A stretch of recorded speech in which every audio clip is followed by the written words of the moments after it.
Burkina Faso's government thwarts coup attempt against President Captain Ibrahim Traoré, accusing former transitional president of funding operation. Somaliland leader to make official visit to Israel following talks with Foreign Minister Gideon Sarr.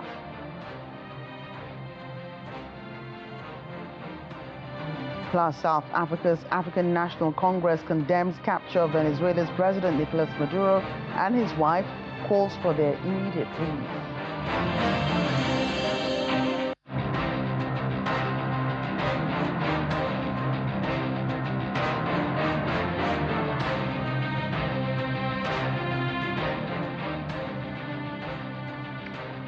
Hello and welcome to the program. I'm Joke Rogers here in Lagos. We begin in Burkina Faso today, where the government says it has thwarted an alleged coup attempt against President Ibrahim Traoré. Authorities have accused Lieutenant Colonel Paul-Henri Sadaugo Damiba, the former transitional president, of orchestrating the plot and funding the operation from Côte d'Ivoire. Burkina Faso's Minister of Security, Mahamadou Sana, told national television that the plot planned for late Saturday was foiled thanks to the professionalism of the intelligence services. In a televised statement from Ouagadougou, Mr. Sana revealed that the coup attempt was scheduled for January 3rd at 8 p.m.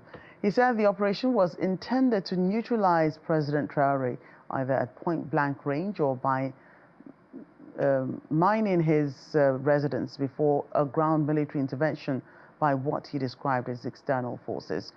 Paul-Henri Sadaugo Damiba, a lieutenant colonel, came to power in January 2022 coup. Just 8 months later, he was ousted by President Traoré, who accused him of failing to contain the country's ongoing jihadist insurgency.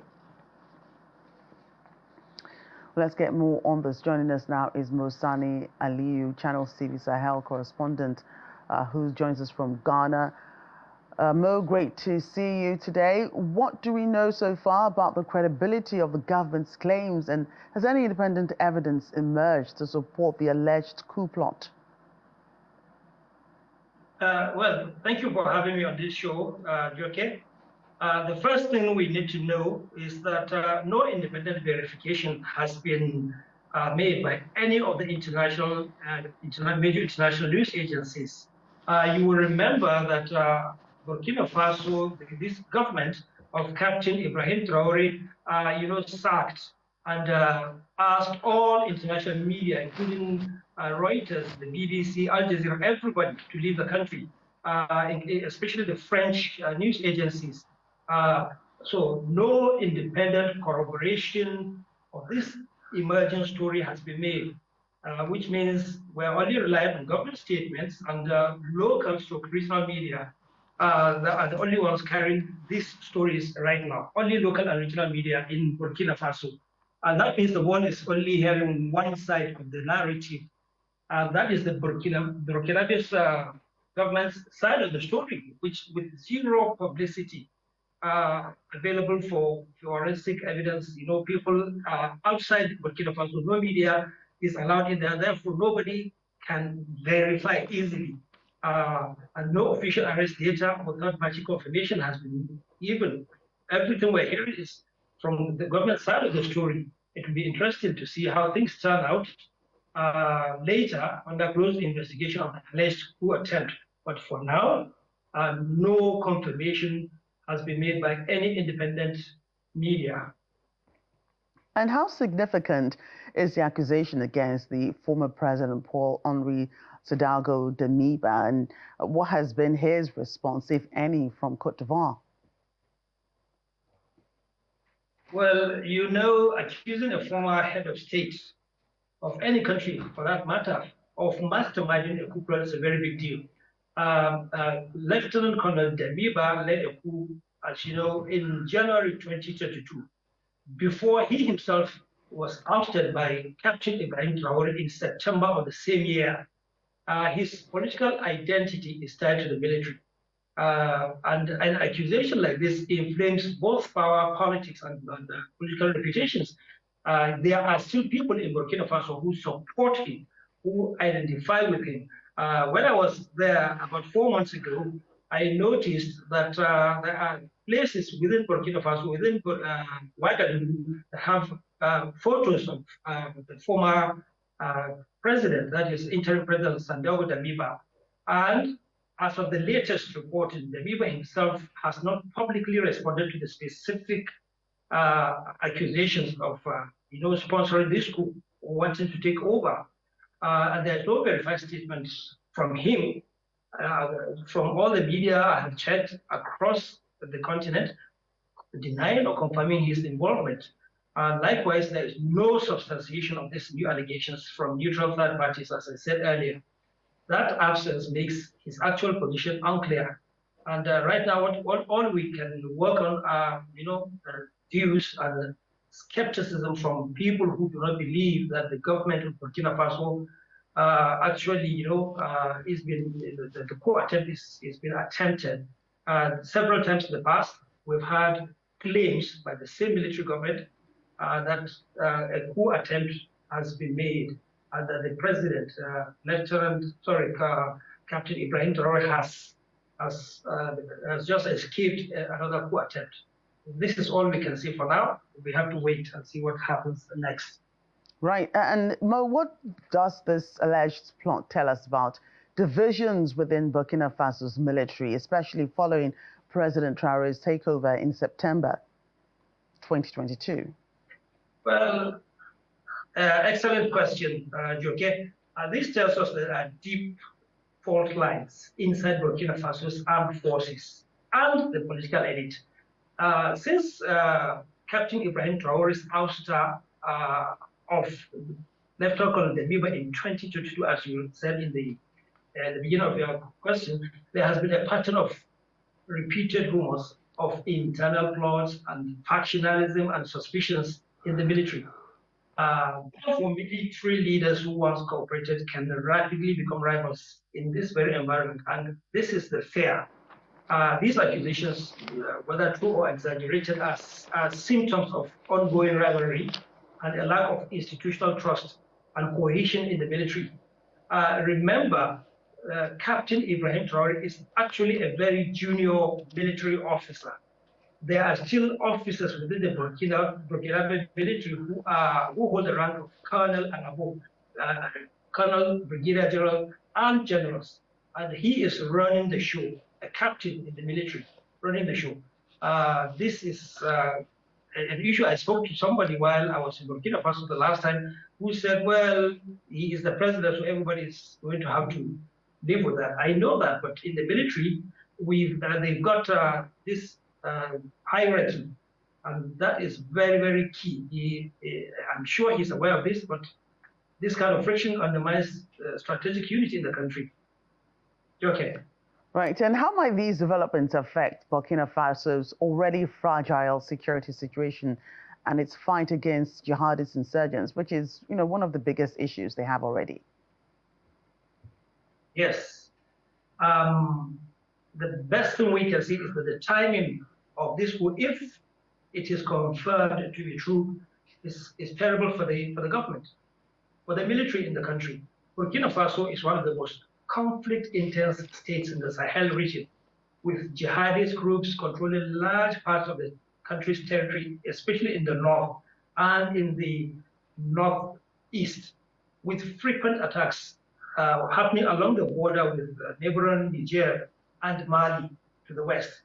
If the army is preoccupied with internal political purges, mistrust, and intrigues, it means that this will weaken its operational focus against these jihadist networks. And divisions and suspected plots, will sap morale and divert intelligence capability or capacity, and they can fracture the command structures of the military in the country.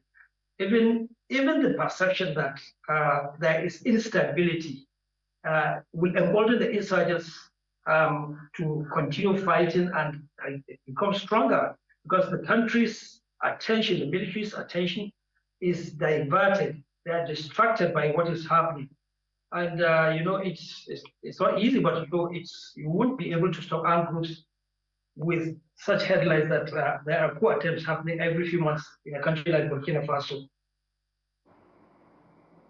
And finally, are there concerns that this could further strain relations between Burkina Faso and Cote d'Ivoire or destabilize the wider Sahel region?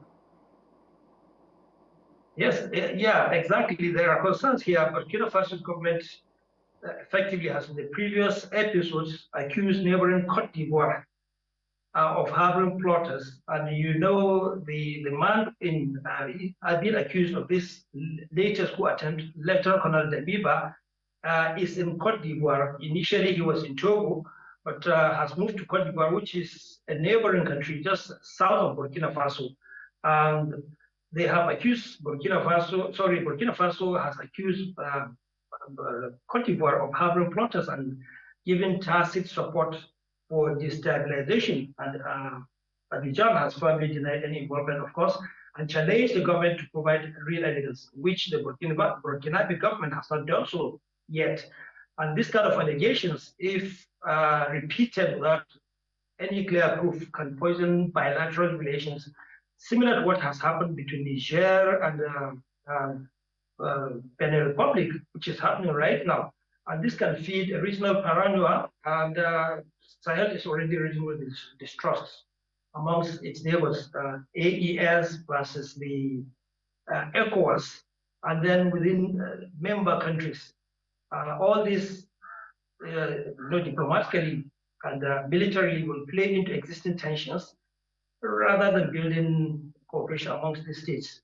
What has been announced may reflect a report, but I think a lot more needs to be done. We are actually having no much information about what is actually happening inside the country. All international media, as I said, have left, and the local media cannot be trusted to provide accurate and reports about what is happening. In the coming days and weeks, we will certainly get more information about what is actually happening, and we will certainly get back to our viewers. Okay.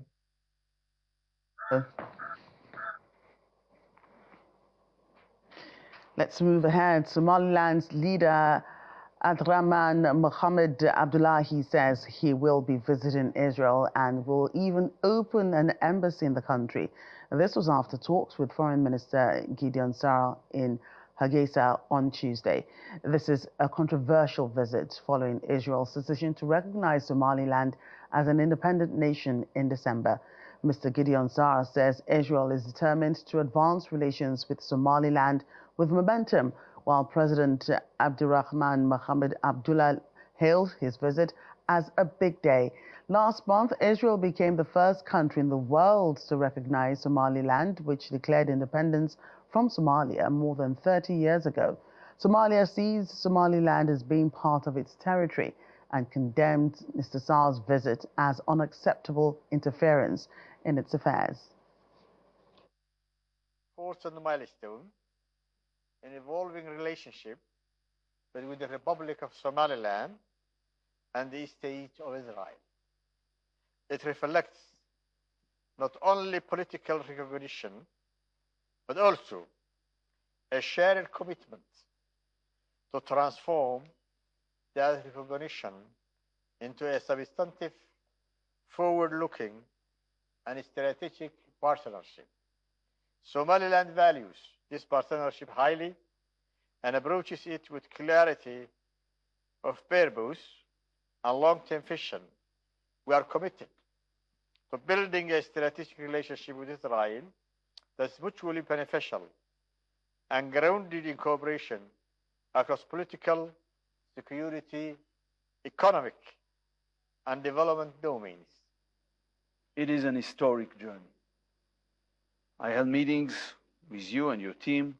We had an ongoing and extensive dialogue for many months. The relations that we build are based on trust and mutual respect. Eventually, on December 26, Israel and Somaliland signed an historic agreement on mutual recognition and the establishment of full diplomatic relations. We agreed on the mutual appointment of ambassadors and the opening of embassies. We will get that done soon. Mr. President, Israel is truly honored to be the first UN member state to recognize the Republic of Somaliland as an independent and sovereign state. And still to come on the program. Egyptian Coptic Christians and Ethiopian Orthodox Christians celebrate Christmas Day. Details soon. Please stay with us.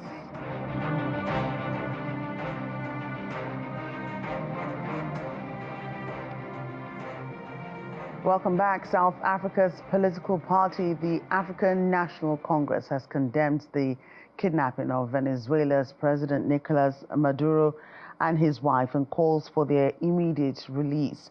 The party's Secretary General Fikile Mbalula, addressing the media, says the stance by the U.S. Constitution is a serious violation of international law. A few days ago, President Maduro and his wife were abducted by the U.S. military in Caracas, Venezuela. The African National Congress condemns the recent acts of aggression directed at the Bolivarian Republic of Venezuela, which constitutes a serious violation of international law, national sovereignty, and the principles governing peaceful relations between states. As a liberation movement forged in struggle against colonialism, apartheid, and external domination, the ANC recognizes that such aggression is seldom accidental. It is often driven by contests over strategic resources, control of markets, and resistance to the independent development paths chosen by sovereign nations of Global South. The ANC reiterates that international law must be respected by all states without exception or selectivity. The principles of sovereign equality, non-interference, and peaceful resolution of disputes are the bedrock of a just international order. In the meantime, the U.S. government says it's looking forward to exploring Venezuela's oil reserves following the removal of President Nicolas Maduro, who is now facing drug and gun charges in New York. The interim president of Venezuela, Delcy Rodriguez, has reportedly promised to work with the U.S. government on oil exploration, allowing up to 50 million barrels of oil. At the Nigerian Institute of International Affairs, veteran journalist and member of the institute, Kayode Komolafe, says there has been very little impact of the situation in Venezuela on global oil.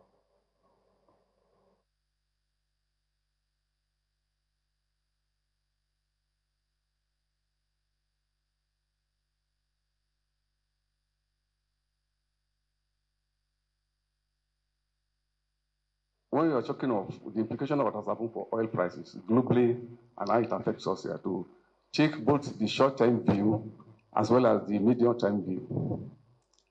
Now, in the short-term view, just like OPEC, as in my humble view, as rationally calculated, there may not be much of impact.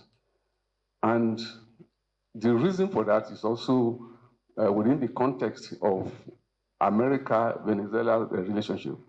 Because don't forget that the Venezuela we're talking about has been under crippling sanctions, economic sanctions by the same US. The oil industry of Venezuela has more or less been crippled by the same America.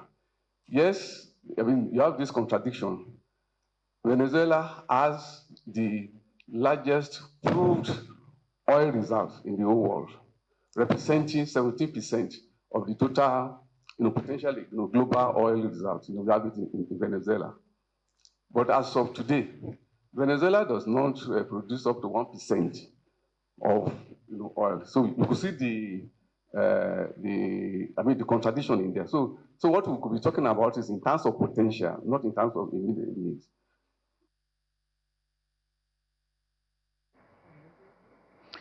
Well, to other stories, from the 21st of January, several African countries will be required to pay for U.S. visa bonds. This is after the U.S. introduced a pilot program requiring visa bond deposits of up to $15,000 for travelers from countries with high overstay rates. These African nations include Nigeria, Malawi, Zambia, Tanzania, Gambia, Guinea, Botswana, the CAR, Guinea-Bissau, among others. This refundable bond, ranging from $5,000 to $15,000, aims to curb visa overstays for temporary business pleasure, that's the B1, B2 visitors, with funds forfeited if terms are violated. According to the U.S. travel website, any citizen or national traveling on a passport issued by one of these countries who is found otherwise eligible for a B1, B2 visa must post a bond for $5,000, $10,000 or $15,000. The amount is determined at the time of the visa interview. The applicant must also submit a Department of Homeland Security Form I-352. This is part of broader efforts by the Donald Trump administration to tighten immigration controls.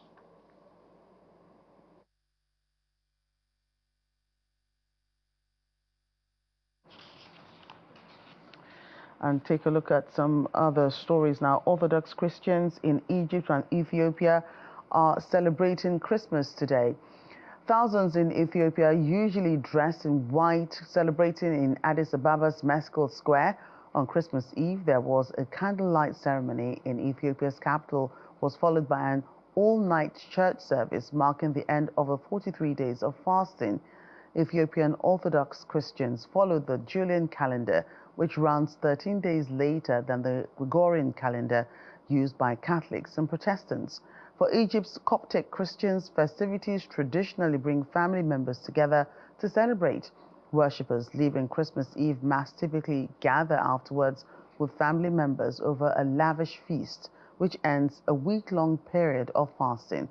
President Abdel Fattah el-Sisi, who is a practicing Muslim, also attended a Coptic Christmas Eve Mass in the new administrative capital of east of Cairo. This year, the Egyptian government declared January 7 a paid public holiday in observance of Christmas. The Copts in Egypt, our predominantly Muslim country, are on one of the oldest Christian communities in the world.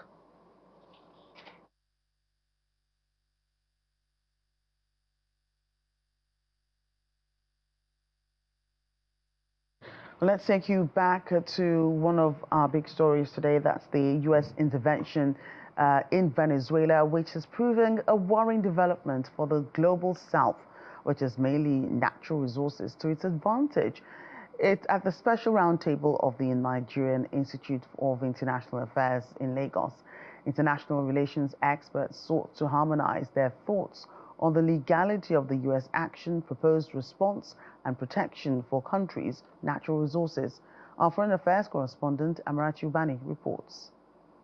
As details surrounding the U.S. capture of the Venezuelan president, Nicolas Maduro, and his trial in the United States begins to unravel, Nigeria's foremost international relations think tank put together a special roundtable to discuss the issues and preparation for what they describe as a new world order.